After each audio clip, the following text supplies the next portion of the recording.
Hello there. So you want to know how you can go ahead and raid another streamer on Twitch? This is the only video you'll ever need to watch. So let's just get straight into the video. First things first, simply go ahead and open Twitch just like that and go ahead and find the channel that you want to go ahead and raid. For example, someone who's small and who's not grown a lot and you want to go ahead and support them, that is how you can do it.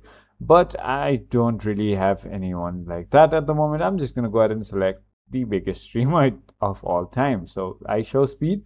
Remember the channel name, right? So it's I capital S capital HOW capital S and PEED. So all you need to do is simply go ahead and open your Twitch TV, go into your profile, click on created dashboard, and I'm assuming that you have been streaming. I'm not at the moment, so it just says offline. However, your stream is going to be shown right over here, and on the bottom, as you can see, there's a button called raid channel. You can simply go ahead and click on that, and you can go ahead and select anyone from here, or you could also search I show speed right over here and simply go ahead and click on start raid. Once you do that, well, it's going to say you're unable at the moment, of course, because I'm not streaming. I don't have any viewers at the moment. However, that is how you do it. I hope this video was helpful to you. If it was, hit that like button and I'll see you on the next one.